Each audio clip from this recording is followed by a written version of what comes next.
MVP race makes no sense. Let's get it.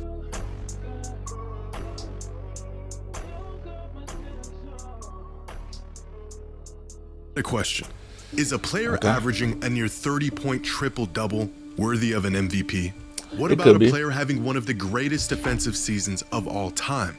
Or how about a player averaging in offense 30, yeah, he's not doing bad on offense 34 points, who put up 40 a game for an entire month?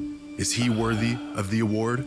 Or what about a player who is team is winning, having the most efficient 30-piece in the history of the NBA on his way to that nigga mouth be moving, boy. Look at that shit. having the most efficient 30-piece in the history of the NBA on his way to 65 wins?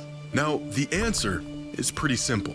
All of these seasons are worthy of an MVP. But what if all of these seasons are happening at the same time? 4 players, 4 legitimate cases being made, and only 1 award. Who should be the NBA's most valuable player this season? Well, that depends on who you ask and what they value. Yeah. Yeah, it really does depend on who you ask, though. Because some people like defense, some people don't. Today's video is sponsored by Chime. Ever been than saving for a vacation or a big purchase and make saving feel more simple. See insured through federal and direct deposit in the description screen.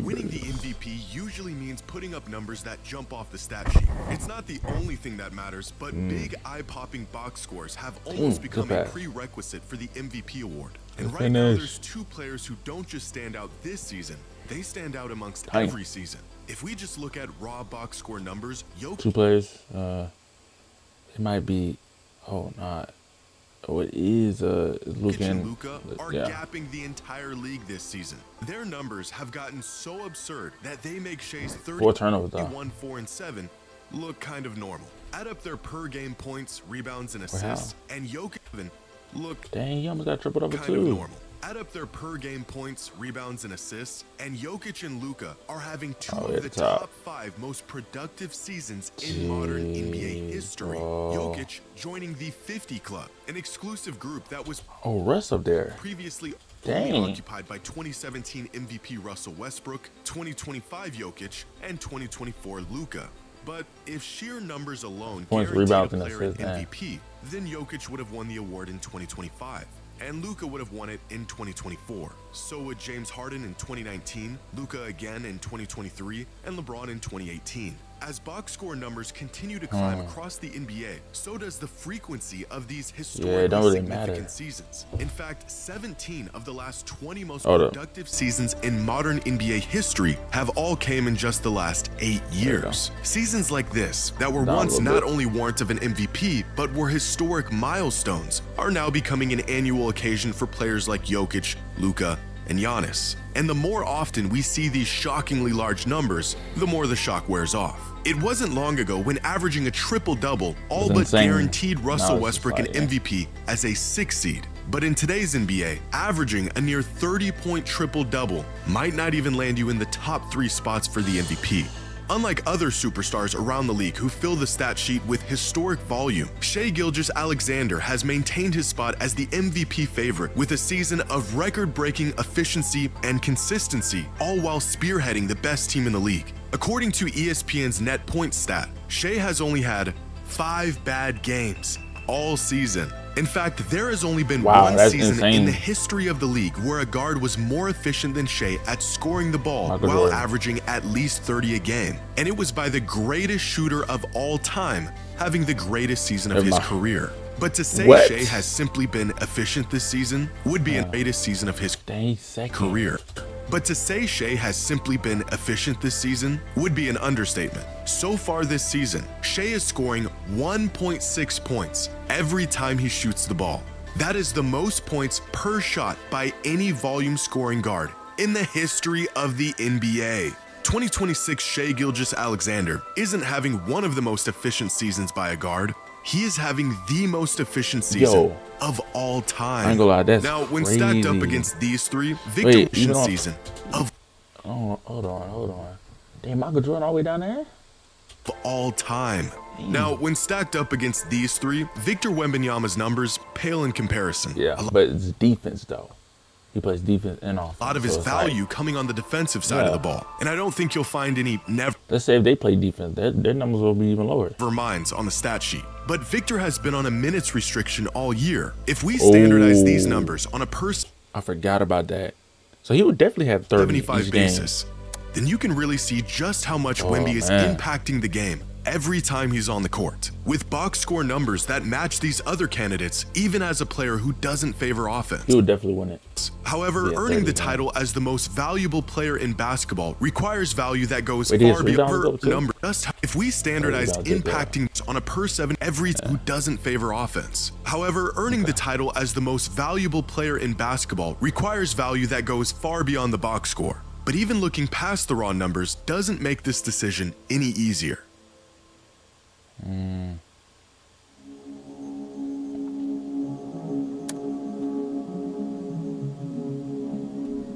Impact. Who is the most valuable player this season? That depends on what you value. In terms of estimated plus minus, it is Shea, who not only has a lead on the rest of the league, he has the third highest single season EPM of any player this century, only trailing 2019 MVP James Harden and 2016 MVP Steph Curry. If we look at crafted plus minus, it's Nikola Jokic who reigns as the best player in the league this season, followed by Wemby and Shea. And if we look at daily plus minus, it is Jokic once again who tops the league with a sizable lead on everyone else. If these all-in-one advanced metrics told us everything, Nikola Jokic would be walking away this season with his 4th MVP. Fortunately for the rest of the field, the value a player provides for his team cannot be boiled down to one simple number. According to preseason odds, here are the projected number of wins each team was expected to finish with this season. Now, these projections can be off for a number of reasons. Teams dealing with injuries, unexpected leaps from young players, and of course the individual impact of an MVP level player. Coming into the season, the Denver Nuggets were projected to win 54 games. Right now, they are on pace for about 52. The Thunder were projected to finish with about 63 wins, a total they're on pace to surpass by 2 wins. The Lakers were projected to win 47 games, and they're currently on pace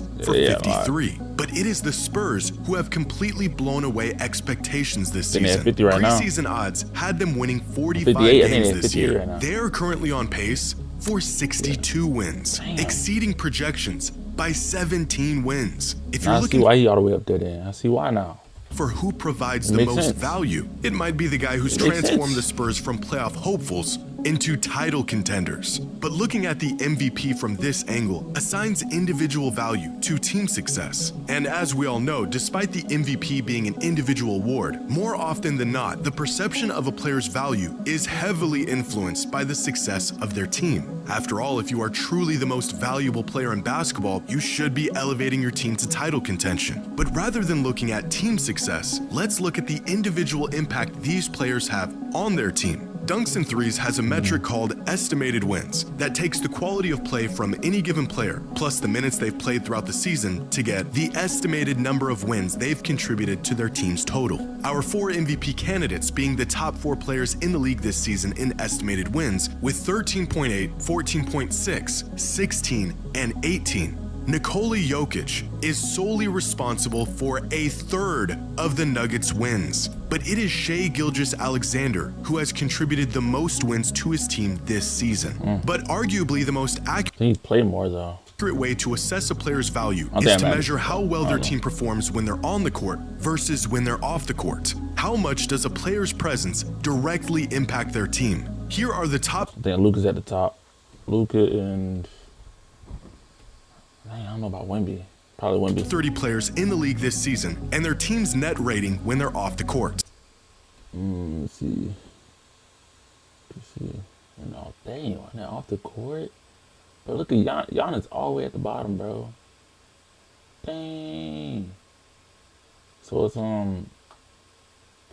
from the Celtics, who are firing on all cylinders even without Jaylen Brown on the court this season, to the Jazz, who are on the verge of relegation without Lauri Markkanen on the court. And now here is the effect these stars have on their team when they're on the court.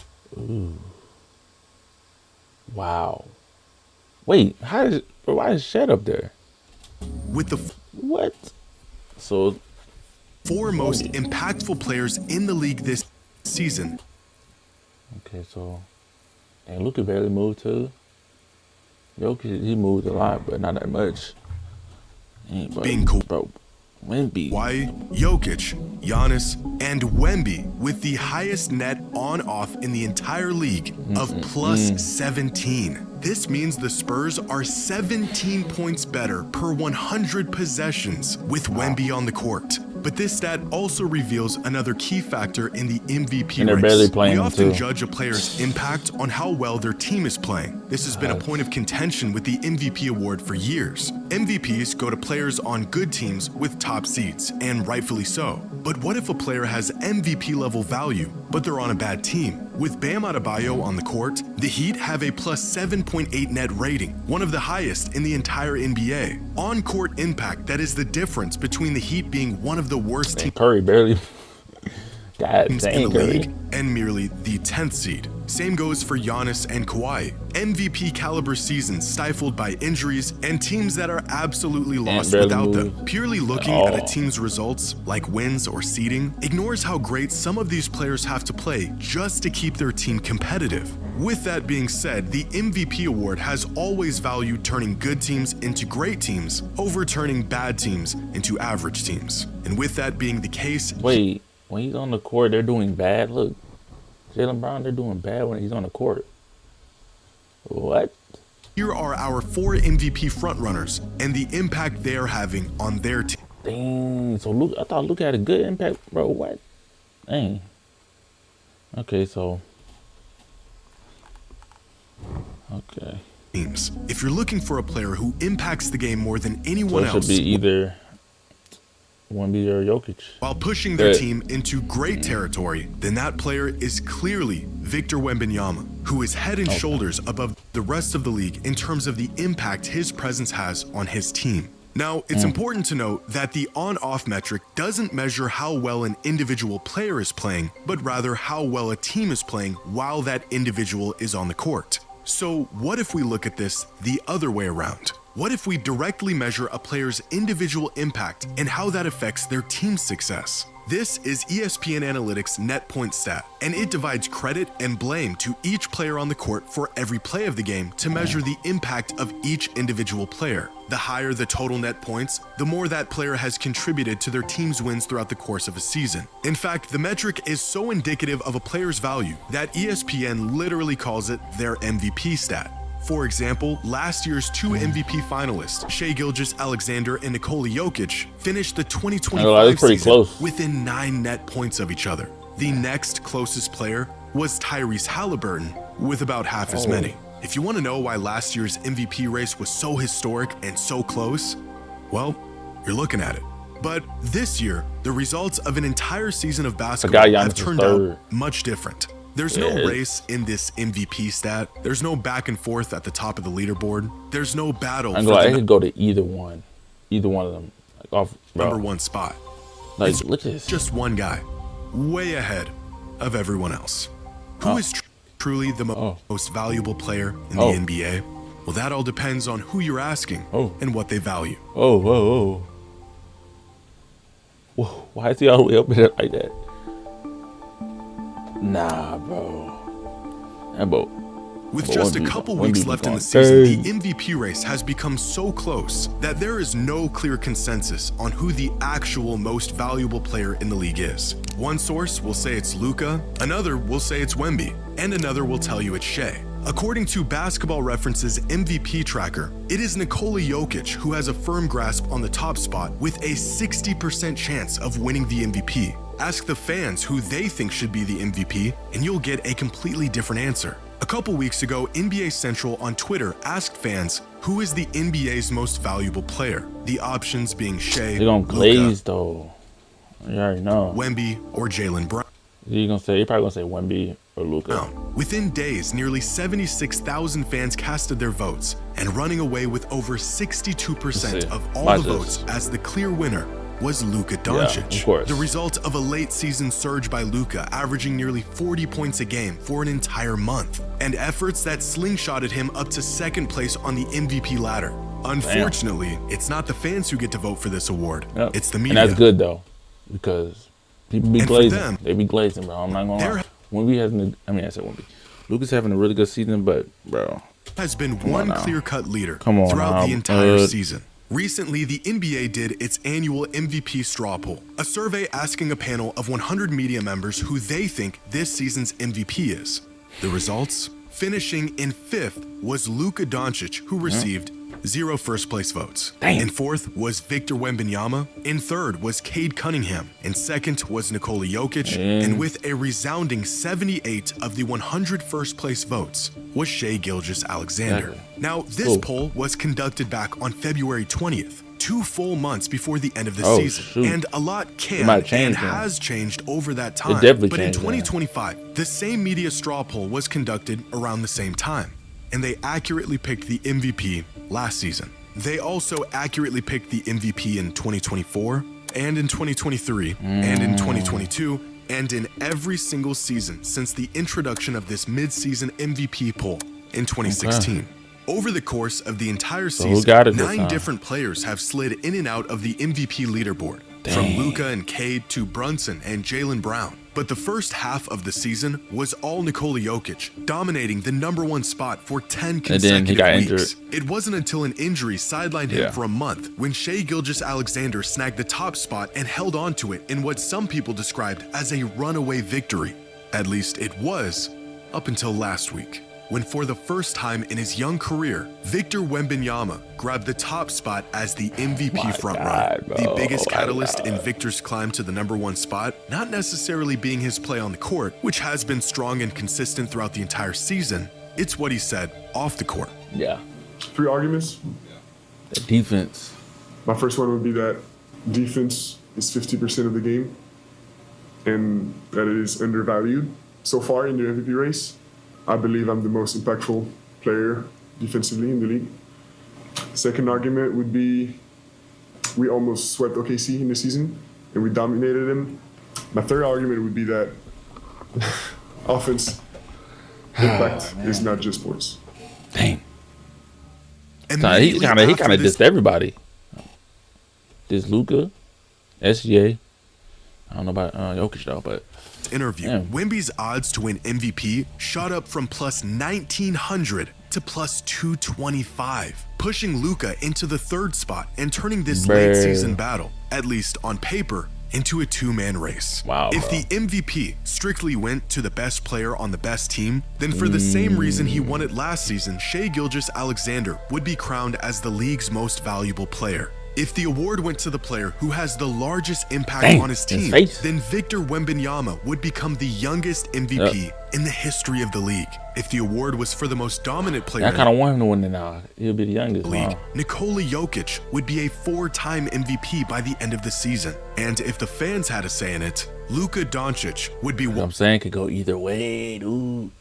Walking away as the league's most valuable player. With 2 weeks left in the season, the MVP race has grown closer than it's ever been. And with 4 players who all have a legitimate case for the award, only one can earn the title as the NBA's most valuable player.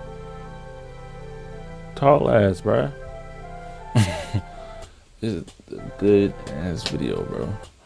That's crazy, bro. Dang, good video.